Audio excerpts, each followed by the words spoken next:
Legislative Subcommittee meeting today, Friday, October 21st, here in Conference Room A. Jane, would you mind taking the roll? Absolutely. Mayor McEachern, Here. Councilor Cook, Here. Councilor Tabor, Here. And the Assistant Mayor will be joining us momentarily. So before we jump into it, I want to wish everybody that is running well wishes on November 8th. I'd like to, I was hoping Jackie would be here, but want to thank her for her service. We'll do that more formally. It's really tough when you overline with Representative Pantelakis, but we'll be recognizing Jackie Kelly-Pitt's incredible service to Portsmouth. And Representative Peter Somstich, thank you so much. We will keep you involved. I think you're on this Energy Committee. But excited, and thank you for all the service. I know it was not an easy term, and the term is not quite finished yet, but it's appreciated carrying all the water of Portsmouth, but also folks that want a reasonable view of their government.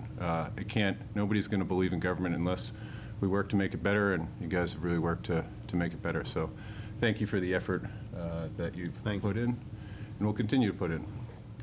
Mayor and Jane, we have Representative Ward as well. Hey, Jerry, how are you? Representative Ward? I'm good. Thanks for having me. Sorry to be a little late. No problemo. All right, and thank you, Senator Perkins Quokka, for being here as well. With that, we'll move on to the approval of minutes. We've got some housekeeping. I'd wait a motion to approve the September 8th, 2022 minutes. So moved. Oh, sorry. I wasn't there, but I just wanted to, if I could add a comment to the minutes. Oh, sure. I mean, it doesn't change anything.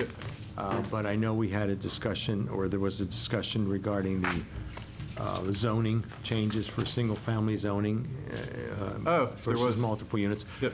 And I just wanted to point out that, and this is based on my wife's experience from Long Beach, California, that a lot of that push initially came from California and has spread throughout the country. And the people who were advocating those changes to single-family zoning, on the one side were the developers and the real estate agents who wanted it. On the other side, the affordable housing advocates who didn't want it. And this is happening in other states as well. And here in New Hampshire, I know Representative Ivy Van, who is actually a personal friend from Peterborough, she was the one sponsoring the bill here in New Hampshire. And opinions are pretty divided on the pros and cons, mainly because it depends on which state you're in. What does the state contribute to helping with affordable housing, you know? And here in New Hampshire, as we know, the state doesn't do much. So it puts the burden on all the municipalities individually to deal with this, but mandates to them what they have to do. So that is a tricky thing to make work effectively. Anyway, just a comment. Thank you, Peter. We will, is it not in the minutes that we had a broad range of topics? Yeah, it's in there. yeah, it's addressed. It's in there. We just, I think, It's in wanted there. a Okay. general Just want to comment on the flesh it out a subject. little bit because it's a nationwide discussion. Sure. I think it is. Zoning is probably the toughest thing to do. You know, it's part-time. It's hard that some, you know, our neighbors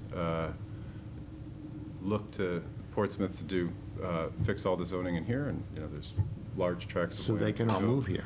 undeveloped. But we'll probably not finish this in the comments of the minutes. But if there's any other highlights of the minutes that folks have, happy to take them. Otherwise, all in favor of approving the minutes of September 8th? Do we have a second? Second. Oh, I think we did, yeah. Okay, thanks. All in favor? Aye. Any opposed? So, excuse me, do we get to vote? Do the state reps vote, or it's the city council? Just us on the Members, city council members. on Okay. for the things Yeah. like this. Now we're into the discussion of legislative issues of interest. with our delegation. So I would open it up to anyone. I would start with, I guess, the representatives with anything that you feel as though we should be paying attention to. And then we're happy to bring up some issues as well. I just have one comment about zoning and housing that was mentioned to me by a constituent when I was out canvassing. He lives in Maple Haven, and he said that, so I'm all in favor of increasing the affordable housing, but he said, I guess the complexes that have been built near Maple Haven have taken away some of the natural habitat so that they now have an increase in coyotes. I think he mentioned coyotes, raccoons, rats, mice, and a rabid skunk coming into their neighborhood. So we just, need to find a balance somehow between preserving open space and building more house and building anything, but building more housing. That's my comment. Sure. To say zoning in itself is probably it's a pastime in Portsmouth to look at neighbors and what we do with our property.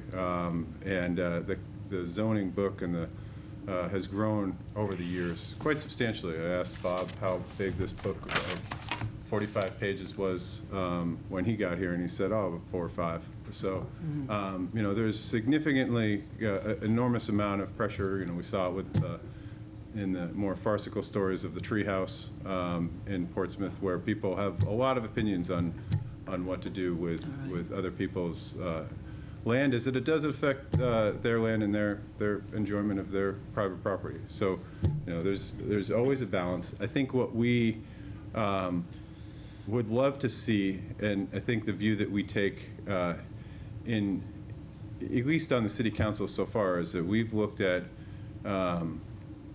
tracts of land that are within the city's control to develop below market rate housing. Okay.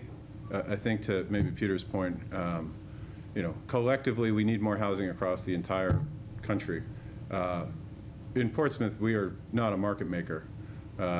We are in a Boston market, we're in an even New York market, so to speak. So when we build more housing, the market does not support that housing being affordable.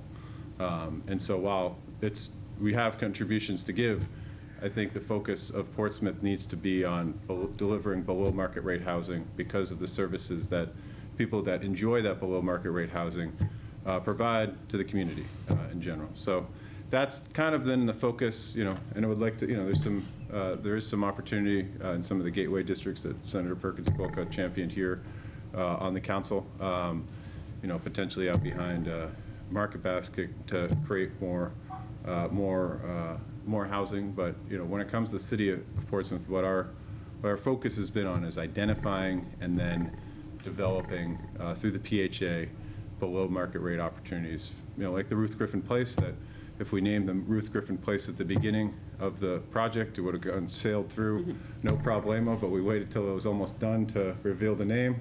But that's a good project. 64 units right in the downtown.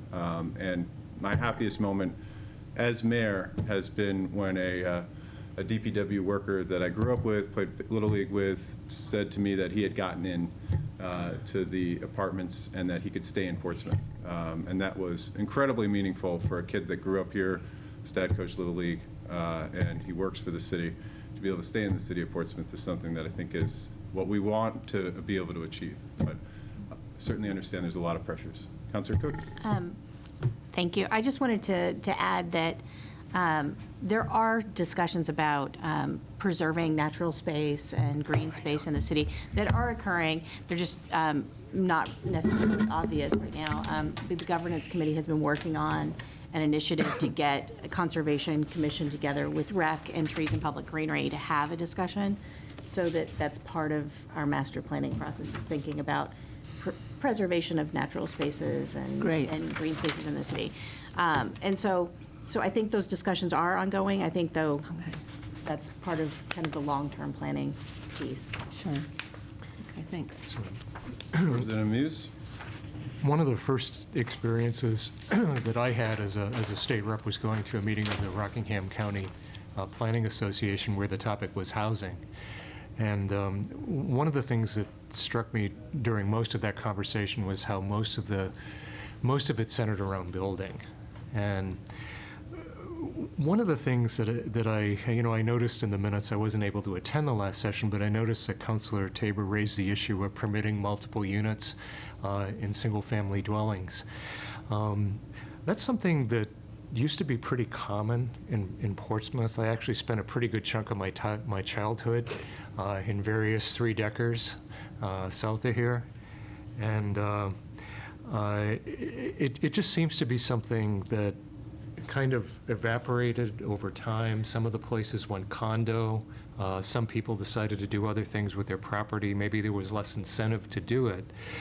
But in a city like ours where the amount of buildable space seems pretty limited at this point, the way that you accommodate more people at every, whether it's market rate or whether it's affordable housing, the way that you accommodate them is you build up and you increase density. And I know in our city in particular, there are a lot of people who do not like that. So I think one of the things that we're just sort of always facing is we're facing this ongoing battle of how do we use our remaining open spaces? Is housing the best way to use those spaces? And the spaces we do have, does it really make sense to build single-family housing? And accommodate one family when we can build multifamily housing and accommodate many family, or something like the Ruth Griffin project, where we can accommodate over 100 people. I think that's being able to make those decisions more easily at the local level, I think is really going to help us move this forward and in a way that kind of feels better to everybody. I know that anything you do in the housing area isn't going to make somebody feel good. It's turned into an issue that can be pretty contentious at the local level. But at the state level, one of the things that I noticed in the last session is that state changes to state zoning to laws, or the abilities that, or the regulations that actually empower municipalities to have more control over these decisions, it can be tough. It's not necessarily one party against the other. It can be people who favor local control, and who are very militant about maximizing local control of these issues, don't like the idea of the state stepping in at all.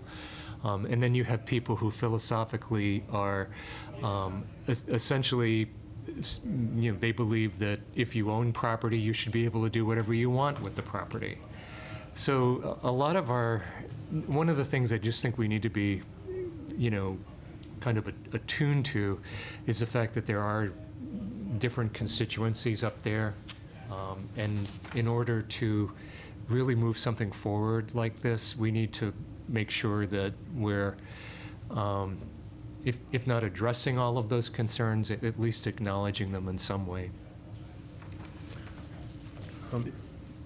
I just want to remind people that, and this was part of the discussion in the legislature too, is that municipalities right now can change their zoning anytime they want. And Representative Van, like I said, a friend of mine, wanted to change the zoning in Peterborough because of the property she owned personally. I think she's even on the council in Peterborough. But the council there refused to do it. So she wanted to have a statewide mandate to do it, so she could do it. But municipalities already have the power now. The question is, should the state be the one dictating that? Okay, should they say, you have to do this, when in fact they contribute so little to the funding and finances of that. And also, like I mentioned with different states, this kind of zoning change has a big impact on the value of the properties.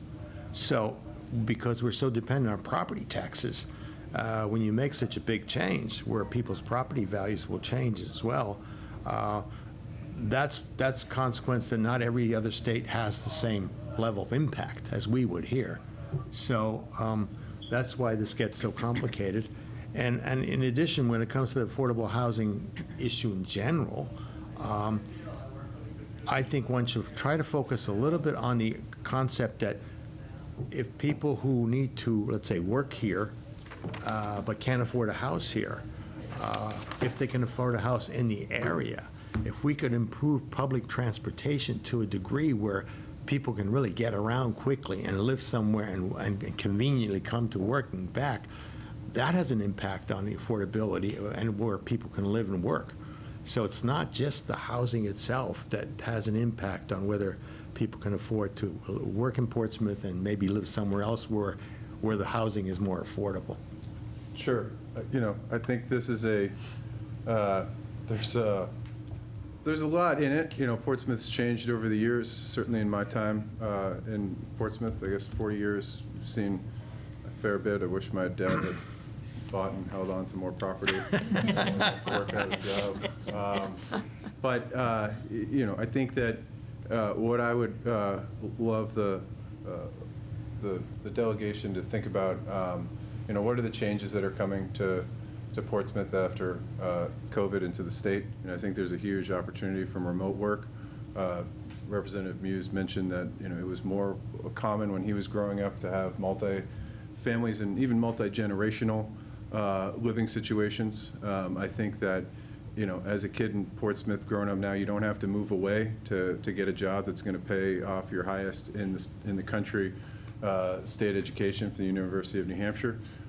You can actually live and work remotely. And so what is that going to mean? It's probably going to mean more people carrying more high-paying jobs that are collecting a paycheck somewhere else than where they show up and sit at a desk. So, it's difficult when you get into the ideology of housing developers, versus affordable rights. I think we can agree that we need more housing on some level if we want the people that are living here that choose to have children for them to stay without living with them. Like, I want my daughter to not live in my basement, and along with her sister. That's a goal of mine as a dad. It used to be my goal, now I want to. Yeah, I know, baby. I just want to warn you, it changes a little bit. I've admittedly failed in that regard. My goal right now is just to get them both out of our bed. So, we have plenty of room, I guess. Maybe I'll change my mind later. But, and creating and understanding, for the advocates that are proposing that we build more. What are the effects of that? To Peter's point, what are the effects in terms of the state funding of some of that? What are the effects in terms of if a 4-level is allowed universally at it? I wouldn't think the price would go down. I think actually the price would go up. And what does that mean, for the redevelopment of the area? Because there's a balance between we want to do more, and we're afraid that when we see more housing built, the trend is that it attracts at a market rate people with higher incomes to Portsmouth to be able to move here. Long term, it's going to lower the price or lower the future price. That's a difficult conversation to have with folks that feel that. But I think we will. I'm excited what we're doing on the local level, and my view of this is that we will try to be an example for the rest of the state when it comes to what we're proposing in terms of zoning changes here in Portsmouth, which, as Peter says, we have all the power to do already, and it's going to be tough to do that. Any other topics that you guys are following? I know there was one. What was the one that we wanted to? There was. I think some of the discussion that last time was requiring the statutory permission as far as zoning to require workforce housing for development. And I recall that was part of the discussion last meeting. Thanks, Jane. So that would be, right now it is in terms of a variance, we have, you have options when you are granted a variance. You have the ability to, you know, if you want to build up another floor, you can have green space or affordable housing. Hopefully in Portsmouth, we will make it a mandate of affordable housing, but I would say 8 out of 10, 9 out of 10 people in Portsmouth think, well, why didn't you just make that affordable? Why didn't you make them, you know, put 20% of those units affordable? Would love to be able to say, oh, we can now, because our legislative delegation was able to get that rule change passed, where we can actually require, maybe by a vote of the council, doesn't have to even be statewide, but require and give us the ability to require affordable units as a part of any new development. So from a local control perspective, this actually would give the city more local. Oh. Can you guys hear me? Oops, can you hear me better now? Yeah. Yep. Oh, there we go. Okay. So this is a topic I think we've talked about for a few years, and it actually was included in SB 400 last year, which was an omnibus housing bill that contained, you know, a series of different policies. I know you guys were tracking that with me pretty closely. We did get about 2/3 of SB 400 saved at the end of the legislative session on the HB 1661, but this piece was not part of it, and so, you know, I read the minutes from your last meeting, and I spoke with Attorney Farini, and it was a bill I was thinking about bringing back on a standalone basis anyway, was essentially enabling legislation which would allow Portsmouth, part of its ordinance, to require, you know, workforce housing or income restricted units by covenant as part of any new development. So I'd love to hear your feedback on that. And then another piece of legislation, or I guess two other ones I just want to bring to your attention, is that the Housing Champions program also did not pass, which was a part of SB 400 last year, and that would provide an opportunity for sort of a state incentive system, you know, to reward communities and make good decisions about housing, which, as Representative Thompson pointed out, is not just zoning, but can also include public transportation upgrades, sewer and water infrastructure extensions to areas that make sense for density, and, you know, sidewalks and sort of road improvements to accommodate, you know, multifamily development. And then there's the last piece of legislation I'll mention, we can talk about in more detail, but one that targets corporate ownership and investment in single-family homes across the country, which I know is a relatively new topic, but Representative Addington has a bill that he's brought forward on that I wanted to make sure was on your radar screen. So happy to discuss all those with you guys. And sorry to be joining you virtually. I have to chair a commission on barriers to mental health licensure at 10, so I just couldn't be there with you in person today. Well, certainly appreciate you joining, and that's we can open up for discussion. I would say all three of those sound like worthy legislation. When it comes to the requirement, if that's standalone, I think that's great, because that's people's expectation of how it works right now. And if we can point out that, you know, they just think that we're like, no, we don't want any affordable housing. And it's difficult to explain that unless there's a variance, you know, and a variance usually means to go bigger, you know, it doesn't mean to, you know, there's no restriction on going smaller. So if it goes bigger, and then we still, you know, in our side have not mandated affordable housing versus open space. So that would be great. My feedback on that would be if it's a, you know, to align with the, you know, to start to align with the those that believe in local control, to allow it to be a vote of the council or legislative body, so that we can, you know, it aligns more strongly to local control, because we can't control that right now, and we'd like to be able to. So that would be, you know, a way to make that potentially stronger, is to align with the, you know, those messengers of local control and say, hey, this isn't going to happen anywhere a town or, you know, city doesn't want it to. I think the Housing Champions Fund is that's fantastic.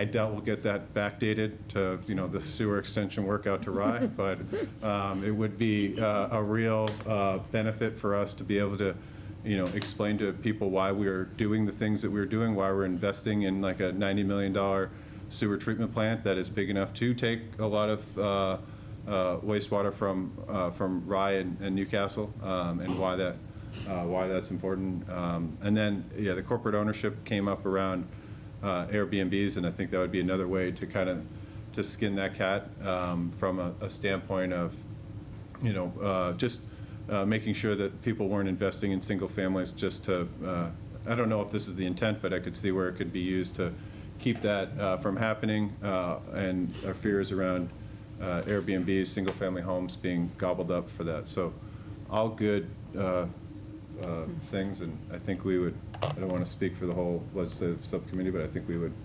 vote to support those and to bring those forward.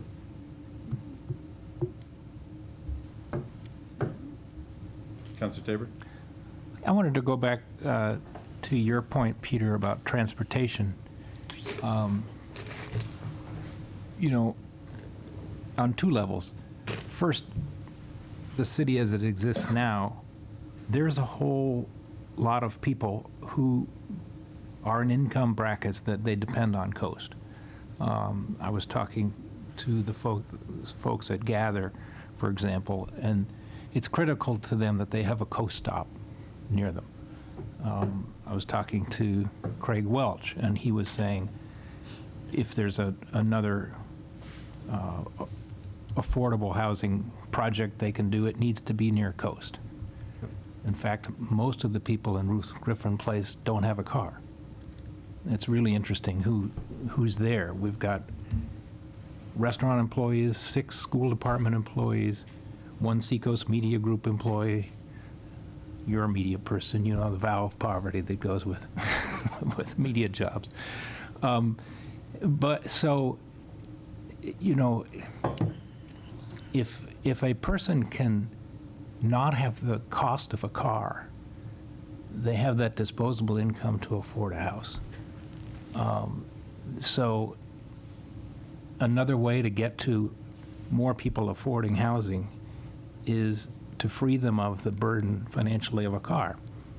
So anytime we can get Coast funding, and I know it's a really hard fight to get any gas tax money to go to public transportation. That's a really tough uphill one, but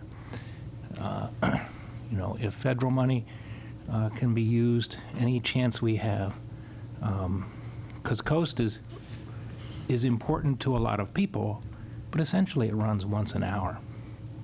It's not pulse transportation the way we think of a city bus system. And Portsmouth at one time did have buses that ran frequently to the Navy Yard, went through all the neighborhoods. If you think of Portsmouth wanting to be a city where you wouldn't need a car and how you would get to that, that could make a big difference in affordability of housing. So I think that's worth, as you guys are seeing opportunities in any way to fund Coast and other microtransit or any experiments like that. That's good. Thank you, Councilor Tabor. I was going to add to that, it would be important to make sure that bike path expansion would be included in anything like any legislation, that could also be an area that we could fund, because Portsmouth is in a unique position that we're small enough that if we have really good access points for bicycles in and out of the city, that it's not hard for somebody to commute on a bicycle year-round. So I think that if we create that opportunity, and essentially, we already have a policy to do that, but it takes time, it's a lot of money to invest, and I think it's more difficult actually for residents who live out on the Route 1 corridor to get in via bicycle, at least safely, feel like they're transiting safely. So I would just ask that that's also included as an opportunity if we're talking about transportation as well. President Samsic. Councilor Tabor, I just want to add to your comments, because the other thing we always wrestle with is parking. Now, as you mentioned, most of the users of Coast right now are more people who are economically really dependent on it. But let's look at residents of Portsmouth that are not dependent economically on it, who just want to get into town and out without driving, who don't want to have to go and take a car to drive 2 miles to go to downtown Portsmouth. They have to do it now because Coast does not provide a service that would be practical for people to do that. But if we use some of the federal funding, and there's a lot of federal funding coming for transportation infrastructure and things right now, if we could use some of that funding to expand or subsidize, whatever we want to call it, the Coast system to provide the services for residents of Portsmouth, I think we can get a lot of buy-in from a lot of people if they see that this is practical for them too. It's not just for somebody who is without a car and is a low-income person. In fact, this is why in European countries, they build the public transportation for the middle class, not for the people who don't have money. They build for the middle class, and that's why it looks nice. That's why they keep it up, because the support is there. But here in Portsmouth, where we like to have a walkable city, and we're always thinking about where do we build the next parking garage? Well, how about, allowing residents not to have to use their car to get into town? That would make a big impact. Completely agree. If sometimes the conversation turns from we're going to live in a car-free world, and that's just a hard thing to accept. And we have the most driver's license of anywhere else in the country on a per capita basis. We are the most licensed state in America. There's a lot of reasons you need a car, and we're not going to have shuttle service up to the White Mountains and things of that nature. But if we can get people to have, less cars, one car where the family had 2 cars, that's huge, and it aligns to the housing issue. Most people would say that they don't, it's not the, I don't know if most people, I can't speak for most people, but a lot of people were talking about all of the new housing. They don't talk about the housing, they dislike the view of it. They're like, where are all the cars going to go, parking on the street, and talking about neighborhood parking programs, all the like. It's because of the cars. If we can, create more opportunities for convenience, maybe not just the idea that we're going to bus people in and out of, the surrounding areas, but have routes here in Portsmouth.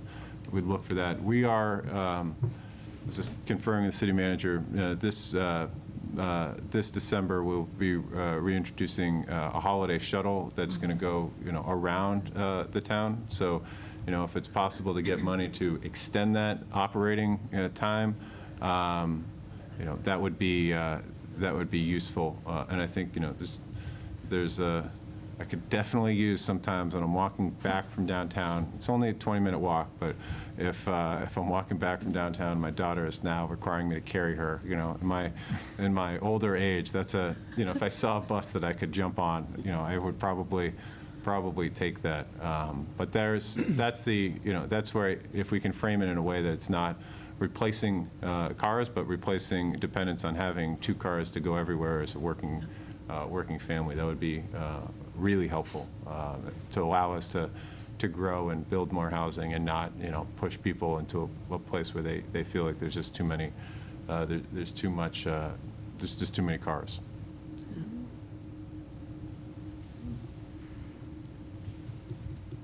Anything else? Anything that you guys are focusing on? Anything that we should be worried about? Oh, yeah. Very worried. Probably 1,000 bills we should be worried about. Yes.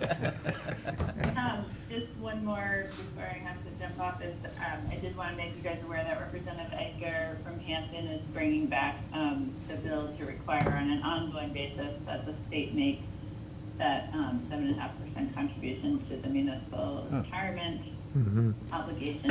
I know we passed that one-time relief, but just that legislation will be coming back to make sure it's on an ongoing basis. That's excellent. At the Mayor's Roundtable, we were told that had a 0% chance of passing from NHMA, so I was really happy to hear that they were completely wrong on the 1-year time. So yeah, we'd definitely love to be able to support that again.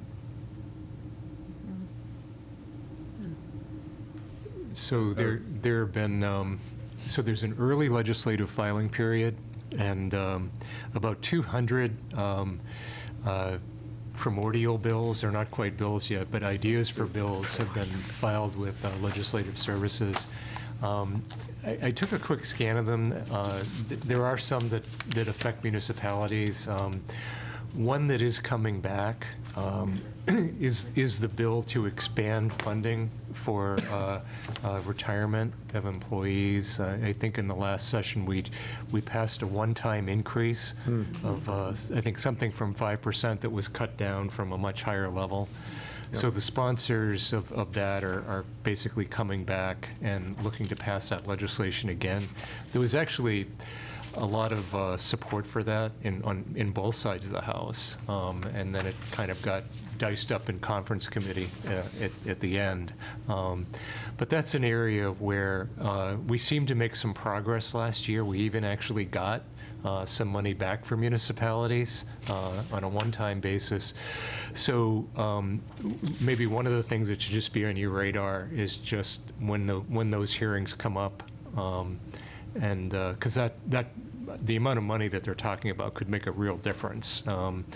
The state went from a 30% contribution, I believe, at one point, to a 0 contribution, and this 5% that's coming on a one-time basis in the next year is one time. So if the goal is to get permanent relief in this area and to take some of the burden off of local property taxes, this would be a pretty good way to do it. And our Forever bill, the bill in the vein of local control to allow a fee applied to hotels, that it was studied last year. Is there any, what did they study? Good question. Okay, well, we'll certainly support that again. I think it was the senator from the western part of the state. It was her bill, but would love to know what the any. I think they were what they were looking at. I forget the details, but certainly would love to see that, at least to be able to push that forward again. We had talked about. We could find that, yeah. I'm just going to say I'll check with, it was Senator Sue Prentice. Prentice, Bill yeah. last year. I'll check in with her on that. Yep. Okay. Do you have something, Councilor Good? Yes, I'm concerned about education funding of accounts. The $2 billion the tuition accounts, the voucher program, essentially, at the state level, and I'm eager to hear more about any legislation that's coming forward to curtail that in any way. We're one of the unique municipalities that has to be thinking about school budgets impacting our overall municipal budget. So I think it's important that we monitor that carefully. Have we actually seen a dollar impact on Portsmouth when it comes to parents electing vouchers yet, or? So far, it's very small. Small, yeah. I don't know what the numbers are, but I do know that it's small. If I may, Councilor Cook, there are several education bills already filed of the 245 LSRs, and a few of them do reference the education freedom accounts and also funding in general, education funding. And as I'm sure you're all aware, there are 2 pending lawsuits on education funding. The Convale matter, which has been up to the Supreme Court and back, is, I think, scheduled for trial this spring, spring of '23. But there's a new education funding case, Rand versus the state, and an injunction has been filed to prevent the state from even setting the swept rate. There's responsive pleadings from the AG's office are going to be filed. I'm sure there'll be a motion hearing on that. So it's definitely brewing in the court system. As we all know, even, no matter what side gets what order, a lot of these education cases just get appealed, so it takes a while. But I'm sure the legislature is aware of these, and the balancing in these bills are going to come fast and furious, because there are already quite a few in the 245 LSRs. Are there any that are focusing on legalization of adult use cannabis as part of the LSRs? NMHA has taken a position for the first time that it supports the legalization efforts, provided that the municipalities receive the money. I think that's, relatively large departure from where the NHMA has been before. So if there is, would love to hear about that. I didn't see one yet in the quick survey, but I could have missed it. I would expect it would come forward Okay. after the second filing time period expires. I just wanted to comment about the vouchers, that I think, if I'm not mistaken, what I've heard about it is, number one, that most of the people who are making use of those voucher monies already have children in private schools. Correct. So very few are really leaving public schools to go to a private school. Most of the recipients are already in private schools to begin with. And also that the funding that was initially projected for that program is already like a factor of 100 I wish I could higher be that wrong than about expected. something. And so it's out of control, really, and it's the funding is then questionable if they can continue doing that when it's so out of whack. Yeah, that has been our understanding, I guess, or my understanding so far, that these are folks that are applying for something that, already exists. There was a certain amount of people during COVID that increased enrollment in folks like, or places like St. Pat's, but not really enough to change the fabric of Portsmouth school system.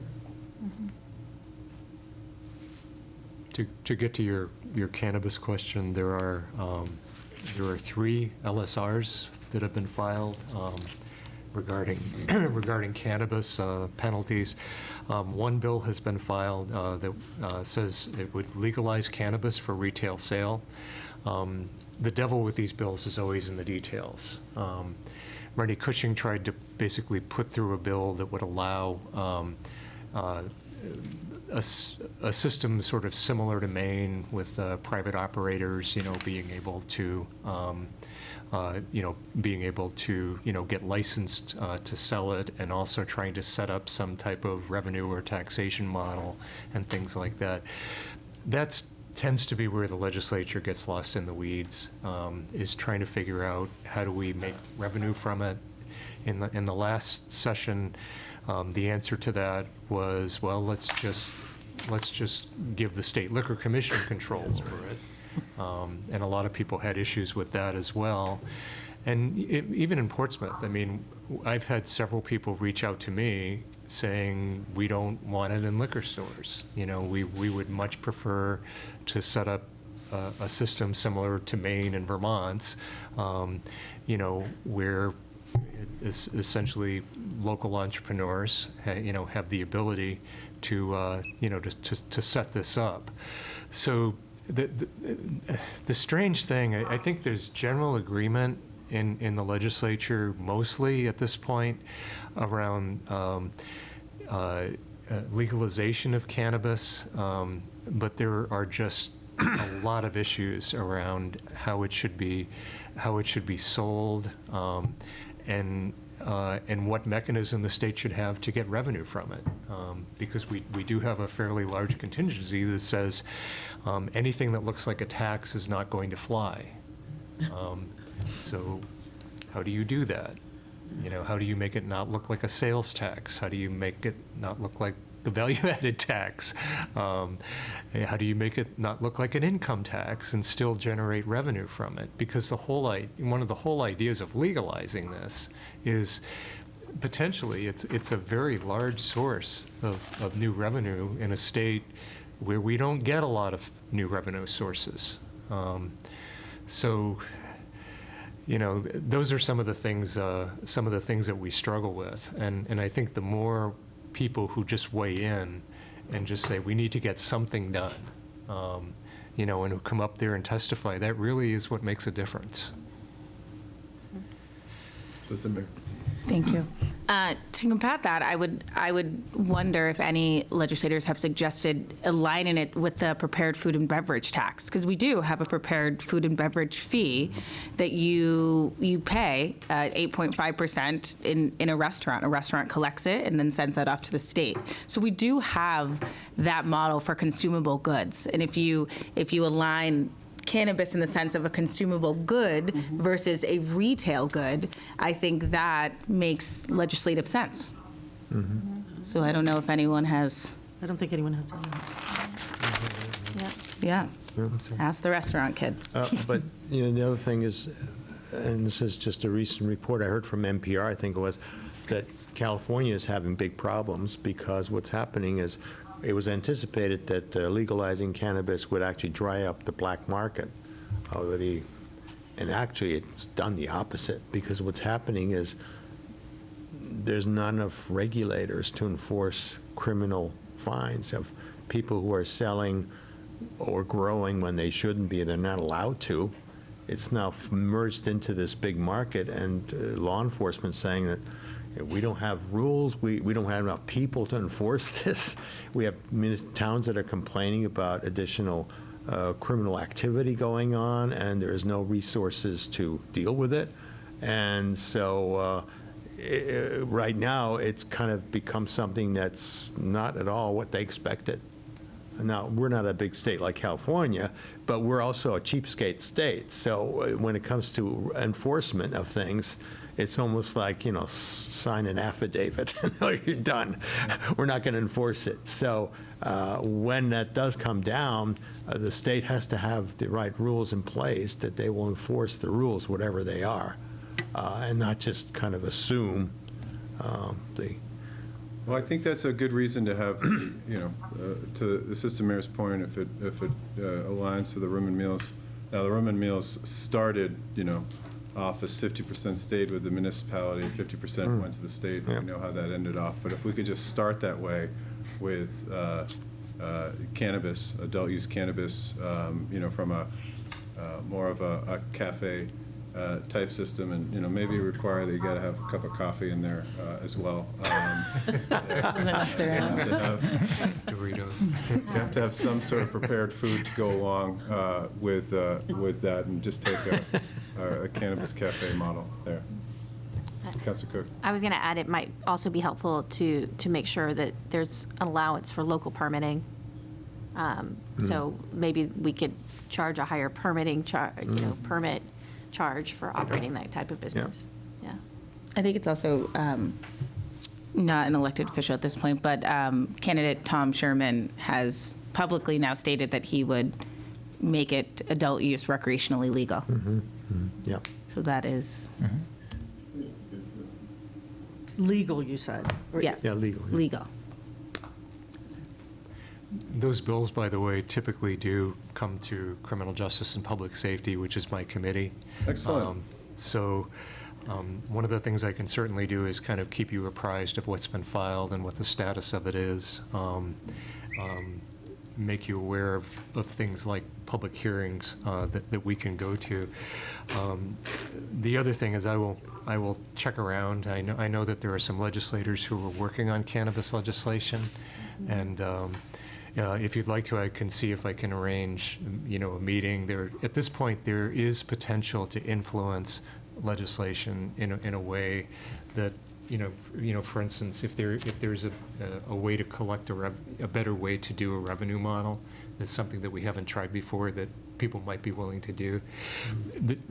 One of the things that makes this so tough is that a lot of times in the sessions I've been in the legislature, the 2 sessions, we've had sponsors introduce 2 big omnibus bills that would try to basically do everything: handle sales, handles taxation, handle how it can be grown, how it would be regulated, And it's almost like you really do need to do something like that. But the problem is it, every one of those decisions is a fork in the road, and it gives somebody a reason to stick their hand up and say, I object. right? And you get enough people doing that, and the bills don't go through. So another tack that some legislators have taken is they've tried to do things like just present straight legalization bills. We're not going to talk about how we're going to raise revenue, how it's going to be sold. We just don't want to throw people in prison anymore for sale and possession of cannabis, right? So those things tend to get less support. They tend to be more incremental, but in the end, they may be more doable.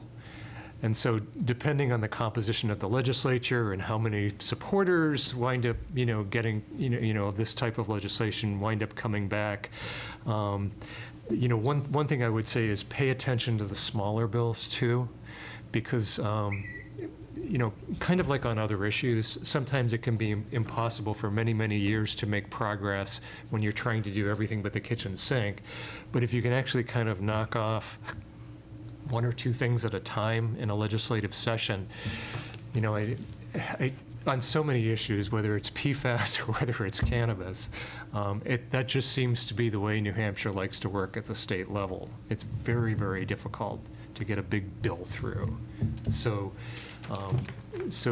what I'll try to do is to make you aware of opportunities to testify and weigh in on some of these smaller bills as well. Well, if you'd want to, now I'm stuck on the idea the assistant mayor had. We have the health inspectors already that inspect, restaurants. If there was a way to have a sneaky bill in there that allowed to expand the scope of health inspectors to look at other things, and I do think, requiring some sort of food or beverage alongside that, might make it, as we do with alcohol. I do think, don't we require food to be served with Yes, alcohol? it's percentage based. So there's, I believe in the state of New Hampshire, we have 22 versions or 20 plus versions of an alcohol license. The most that you see is obviously on premise, and it's food based. And you do, as a restaurant, have to submit your revenue breakdowns to the state every year on the renewal of your liquor license. And then there are, again, some, you would consider cabaret, which is more like a cigar bar where there's no food, and then you have different levels, as in a cafe like my own that serves, alcohol as a secondary. And then if you go to, say, larger music venues that have more alcohol than food. So I do believe that we have a model. I just think that potentially as a legislative body, we've been looking at cannabis in a different way. We've been looking at it as a retail item, and we really need to look at it as a consumer-based item, because we have those policies, the in place already of how we could manage it. And again, grab revenue. We know, again, 8.5% of every is our tax, and the majority of that, as Jane always talks about, doesn't come back to Yeah, and it's that. already a tax. It's already, Yeah, it's already food and beverage fee. It's already, so you change it to a consumable. So that is a phenomenal idea. I mean, actually, those issues, the taxing and the prepared food, goes through the Commerce Committee. And that has, as its chair, John Hunt, who's been in for probably 35 years, and is the reason why we don't have a requirement for driving automobile license in New Hampshire. He's very much he's very proud of that. He's very much and also Jason Osborne, the leader, is Yes. ranking member on, so we've that issue, and I'm so grateful you mentioned, I forgot it. They've come in, they really, and I think it may be a way, but we'll have to talk about that afterwards. I mean, because you've got groups, a lot of stakeholders there that really do care, like grocery stores and convenience stores. They pay that tax on things, so they're going to want it to be fairly applied, and it may be that that is a way to do it. And a separate bill, I know that John Hunt had introduced a bill to have the alcohol commission handle marijuana and years ago. But I mean, because there are people that are doing things so that once it gets, so we can talk about that later. I mean, but I think that is a really great idea. And then, and we've had bills come together. I'm not on Commerce anymore, but Yeah. that's a good idea. It just seems like it, to some degree, obviously not a plug and play model, but we have the model there that if we shift what the consumable is, to me, we already have all of these issues that, people on the other side or the opposition or even people in support of are concerned about. Counselor Cook? I was going to add, sometimes we get pushback on issues like this, particularly from law enforcement, because of the need to then police and enforce. I think it's important to remember that in communities like Portsmouth, we're going to be dealing with this anyway because of our proximity to Kittery. So whether or not we sell or have that availability in Portsmouth, it is readily available or will be just, across the bridge. So us and all those communities that sit near the border, basically at this point for New Hampshire, have to surrounded deal by with it, this directly, whether or not it's legal here. I think we also, to the point too, as a state, we rely, as we all know, completely on, I just lost the word, in my. Fees? Yes, fees and property tax and regressive tax system. And in the long term, we know that our property taxes are not going to go down. And what does that look like as we have a majority aging population that are going to be more and more over the next 10 to 20 years on a fixed income? And as we talk about housing and we talk about, well, we know we also have a lack of affordable elderly housing. We look at what's going on in Stratford County right now with the expansion of that and the lack of funding to be able to do that. I think there's only so many ways that we can introduce more progressive revenue streams. And I think that cannabis can be considered to some people a controversial item. I think we know now nationwide and regionally and statewide, it's being more understood that it is not in the same level as other controlled substances. To many people, there are many studies comparing it to pharmaceutical, easily, over-the-counter medications and or prescription-based medications. So I think that, part of this is obviously a PR campaign, but I think a huge part of it needs to be, we need to look at revenue sources in our state and how we can grow them long-term, because we are, and I do think to some of the, 30-plus year, members of the delegation and legislation, there has to be conversation of, what does your property tax look like in 30 years and what does your income base look like in 30 years? We constantly talk about bringing in, new people, but we know, again, based on the demographics, that within 30 years, the majority of our state, 55 plus, will be 55% of our demographic. And so again, it's to me, there needs to be conversation of, yes, we don't want more taxes, but we need to have a realistic conversation, whether that's in commerce, in the fees committees, or in different committees, of how do we move ourselves out of just a regressive taxation. Well, one thing we shouldn't forget is that marijuana right now, from a federal level, is handled very differently than any other product. And often it's a cash thing. Right. Where you have to pay in cash. That's why when we were in Long Beach recently, they had armed guards at the door. Because They have it in Portland. They have couldn't a- do regular banking as you would with a meal Banks or still are a not comfortable with beverage. this. You Yeah, know? yeah. So Old because banks. there's no federal allowance for straightforward banking of it, now you have to have this kind of cash exchange, which then lures people into perhaps thinking they can do something to make some cash. Best And- part of COVID was getting my scratchers with a debit card, Yeah. So anyway, so that's I'm another allowed to pick issue, it and up. that it's categorized as a class of drugs that is way out of whack to what other drugs are, yeah. Counselor Tabor? This is a question for you guys that I'm naive about. The governor was in town yesterday saying he thinks there'll be a $350 million surplus in the state budget. The highest there's ever been is 70 million. He was a speaker at Rotary. I don't just so know you know. if that's going to happen or not, but how does the legislature have a say? Does the legislature have a say in that surplus? And what would you guys be able to do on behalf of the city? So, well, I mean, so I'm not an expert, but so the first year of the legislature, we do the budget, and so the budget committees will be looking and making proposals to take from that surplus. I mean, I think that is a very, thank you, I didn't know about that surplus, and we have, in the Seacoast, I mean, we have Kate Murray in Newcastle, who's on the budget committee. We can all figure out a way to lobby for that and ask Kate how best to, but they, generally all the departments will come in with their budgets, and then the committee will look at it, but at that time, public and municipal people were allowed to testify. So thank you so much for that. I just want to, I mean, the atmosphere is, and you guys know this when you're talking about, there are so few people that are looking for streams of resources in the legislature. I mean, that's not what they're looking for. I mean, we're talking like people are actually looking, they're looking to eliminate.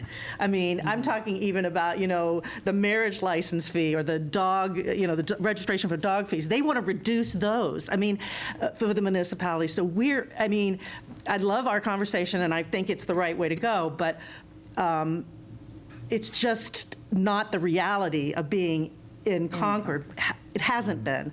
And, we'll see what we face this next time.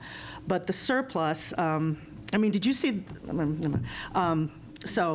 But thank you for that. It is going to be the Budget Committee. It's going to be next year. So the first, we do a lot of, policy bills, but most of the legislature is focused on the budget, that first year of our session, first year. Yeah, so let's figure that out. I mean, that's great. I'm just. Well, I wonder how much of that is just federal money that they got. Yeah, how much is one You time? can't budget that. That's not an annual revenue they're going to get. And so. But you can delegate it to things, right? Well, yeah, for one-time expenditure, yeah. Well, let's. Yeah, you can do that, and we definitely should. Yeah. I'm just saying, he's playing that up as if the state had earned that when they got a Thank huge you. windfall of federal money, Yeah. and they managed to keep some of it back for, political purposes. But the issue is there is money. There is money, going to yeah. be money there. There will be. I know that the governor's preference, and I think the preference of actually a lot of people in the legislature too, is to use that money for one-time expenses. And so there's been a lot of that. There was money that kind of came for, a lot of money that kind of came through for COVID. So one of the questions sort of back at you would be, if money was available from the state surplus for one-time expenses, how would the city of Portsmouth want to use it? Yeah. And that might be the way to approach it, because then you can go, you can go to the finance committee and you can ask for specific things. Oh, we could think of a lot of capital projects. Yeah. Capital projects. Yeah. Prescott Park or police station or. I would say it would be nice to get the $3 million we got this year to reduce our education challenges, education funding challenges. So, which I think we think we're going to lose for next year. The state gave us an extra $3 million. Yeah.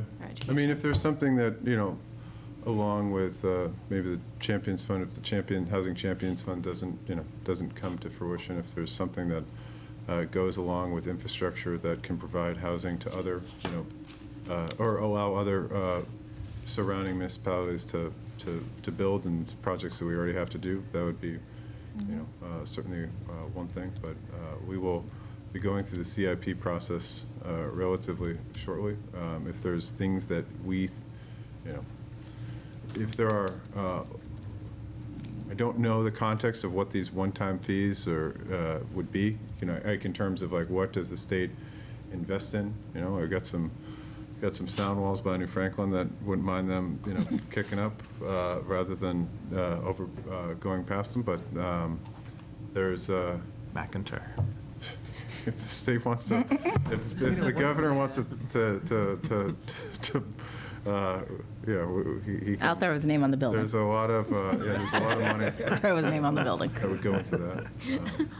One thing might be the sound barriers for Panaway Manor, which I know I know, Peter, you and I had a conversation funded. about this. They're about funded. how- They're funded. They're funded already. They're funded. Oh, they're completely. funded. They're now Completely. funded, Yeah, yeah. But in Right, 10-year that's all. transportation plan, I think the engineering Yes. studies are going out now. Yep. And then the expenditure of those is, I think, 23, 24, if I remember. So that's funded. yeah. But there were additional sound walls that That didn't make didn't the get cut. identified Yeah, as, like the- as a state Frank, project. New Franklin New School, for Franklin example. Elementary School. New Franklin and Yeah. things like that. Mr. Mayor, can I just update the legislative delegation? The city was successful in becoming one of 6 communities in New Hampshire to be awarded a $250,000 grant for housing purposes, and specifically, we get to hire a housing navigator who will help us with all things related to housing and regulatory updates, and so that is a big deal, and we have 3 months to hire that person, and it will be a 2-year commitment, and we're really excited to get going with that. Oh, great. Thank you for pursuing it. I mean, another area that, of one-time expense, are, we're going to have sea level rise impacts on pumping stations for the sewer system. on- Yeah. I would say that would be one of our, if you look at the states that are affected by climate change, the most affected is Florida. Right there behind it is Maine, and it's a product of coastline. The least affected state, at least in terms of projections, is Vermont. And the second least affected state is New Hampshire. The only difference between Vermont and New Hampshire when it comes to climate change is us, right there. So if there's, especially around wastewater mitigation, all of that would be things that would be very important and will be very costly long-term, that, is most noted in the work that we're going to be undertaking at Prescott Park, where sea level rise will have an effect, and it's going to be an expensive thing to fix. And there's a lot of pictures of Prescott Park when we're talking about tourism for the state. So not only is it important for Portsmouth and our tourism, but it draws a lot of people into the state. The state featured it in their tourism ad that's currently running throughout New Hampshire and throughout the country. So I think it's important. The gondola in Prescott Park. They know it's a fixture. I also would add, it's important not that we just think about supporting municipalities and the way that they fund that, but we also need to think about what kind of future programs are going to be available for property owners who own property next to coastlines, and how, what is availability will there be for grants for mitigation efforts? So it's important for our residents. That's really important. We've got a lot of Are residents. cooked. Hey, I'm on the Hill. I'm good, but Me and Maple Haven, I'm good. there are See you guys in 20 years. a lot of residents that are going to be. I'll be living in your basement. affected. Yeah, Just finished. a lot. So, Well, wait a minute, they had all the benefit of those beautiful houses right on the water all these years, and now they got to pay the piper, and they want us to bail them out. Is that right?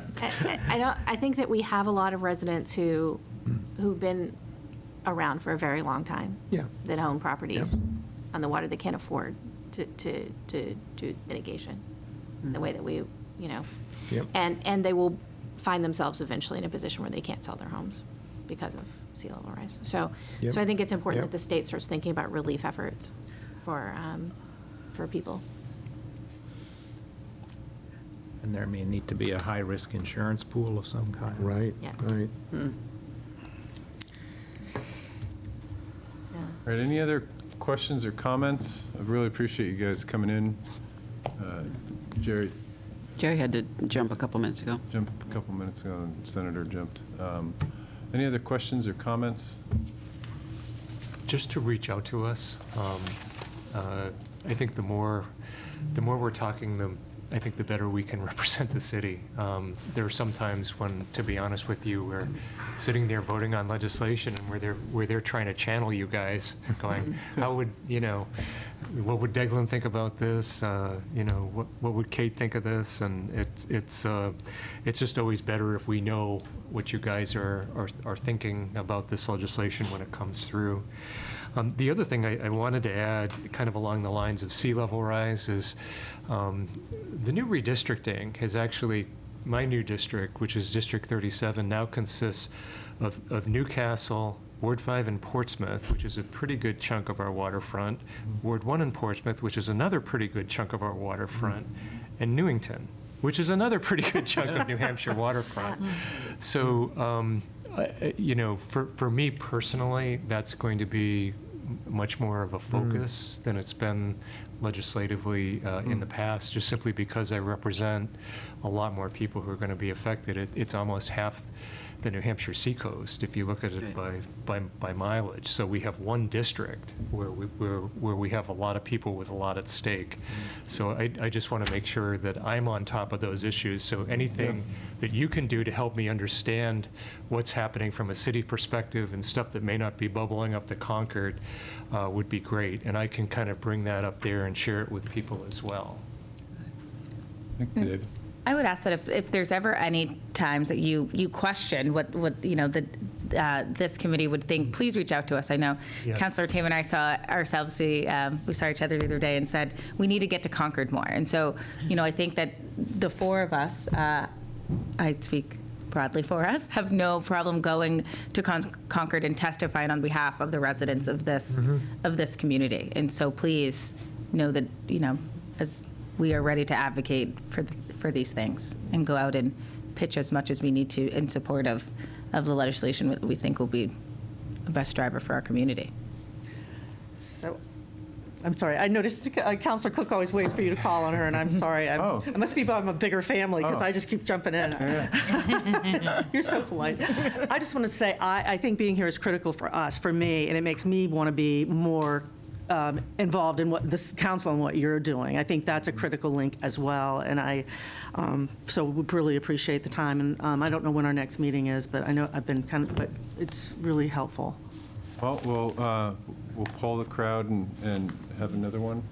You know, it doesn't have to, like, one, I would say Jane is an enormous resource for us, you know, me personally, as just a friend, but as the council, but she's also a resource for everyone in this room. She follows this stuff, and, you know, she's a great quarterback in terms of, you know, what a pulse is on this. You know, I would love it. Like, I want Portsmouth's delegation to be effective in terms of being able to advocate for change in Concord. I think, you know, people think of Portsmouth in Concord in a couple of ways. I joke that everybody up there thinks that we get gold bricks from Fort Knox, paint them red, and put it in our sidewalks. You know, like that we're, you know, overflowing with cash, and it's far from the truth. There are wealthy people here.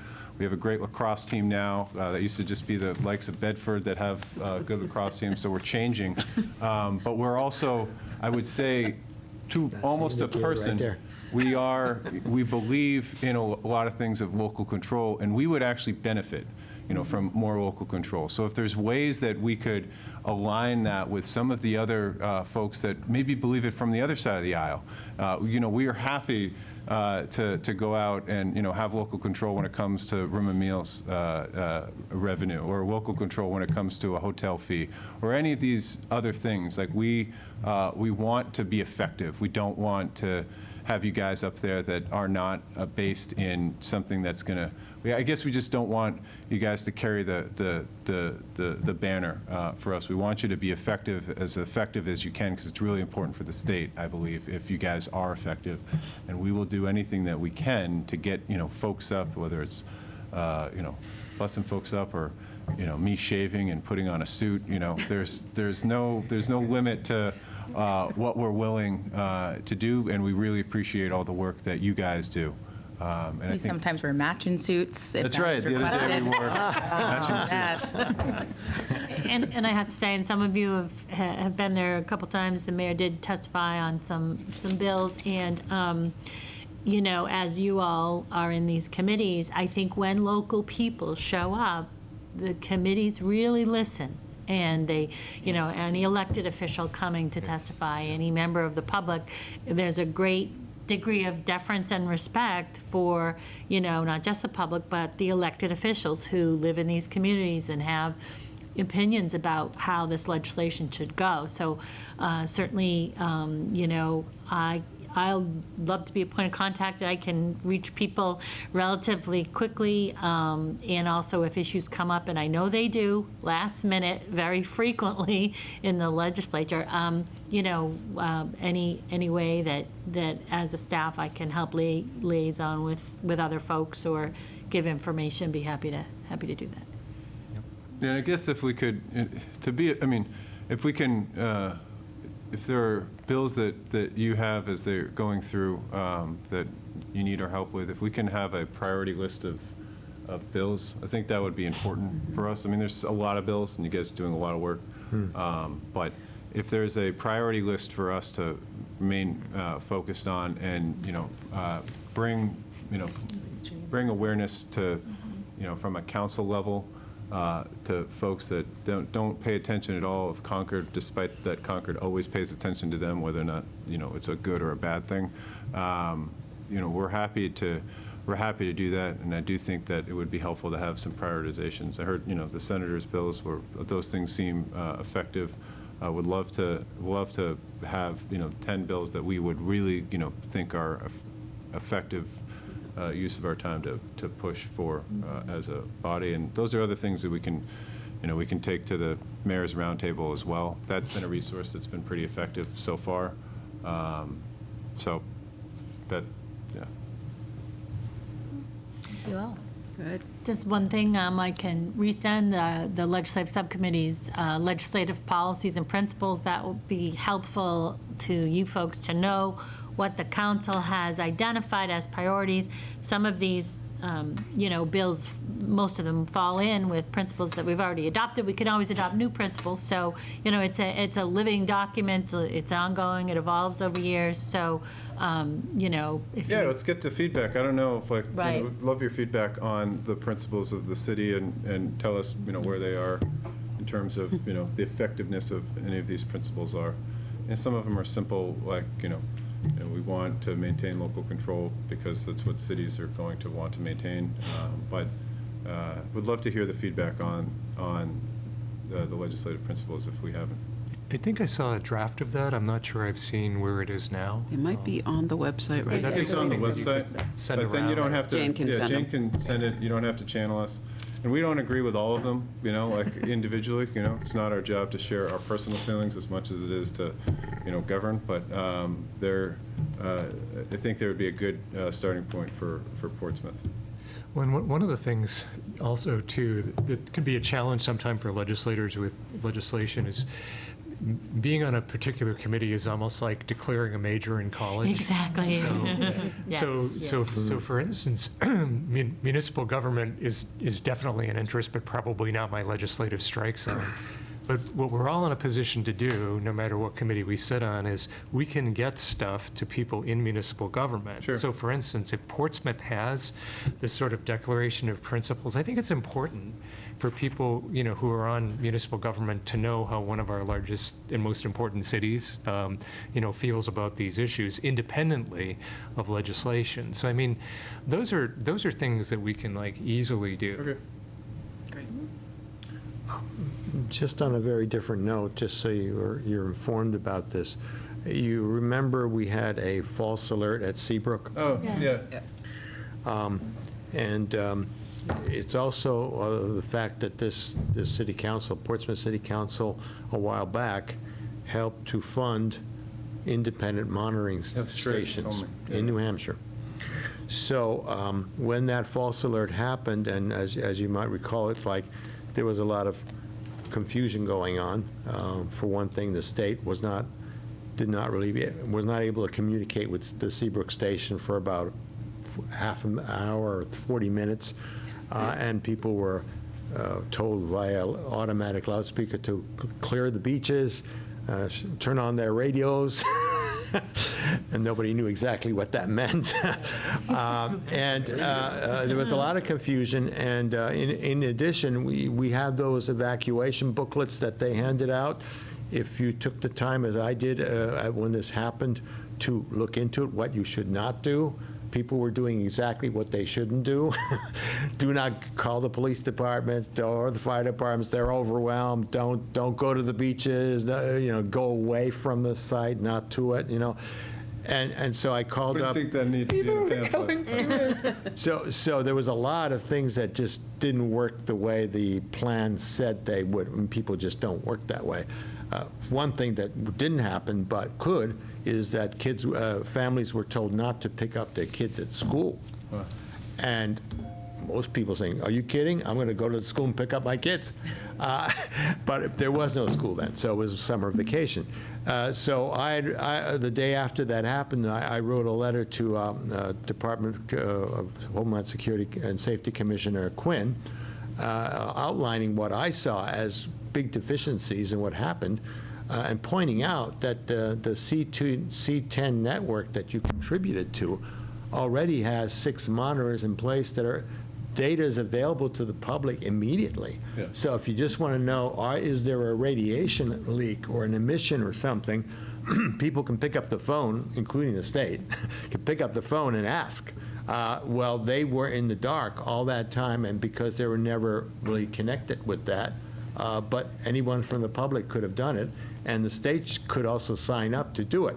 So Commissioner Quinn called me back, and what shocked me the most with the conversation, he agreed with all the things I mentioned as being weaknesses, and there is a report in the meantime. But what really shocked me is they said they had never planned for a false alert. In other words, they only planned for the big one, not for mistakes. Which as a scientist, knowing all the mistakes I've made in experimenting and doing things, that's what happens most frequently, false alerts, not the big one. It's like you're planning for the big earthquake, but you don't plan for small effects or false, that's really shocking. And I don't know how you guys got notices, but some people got telephone notices, but I have 2 landlines, and my wife has a smartphone. We didn't get any alerts at all. And people with smartphones who lived in the area but are down in Florida, they get an alert. Yeah, I get it. So that didn't work too well, because certainly people who have landlines live there in the zone.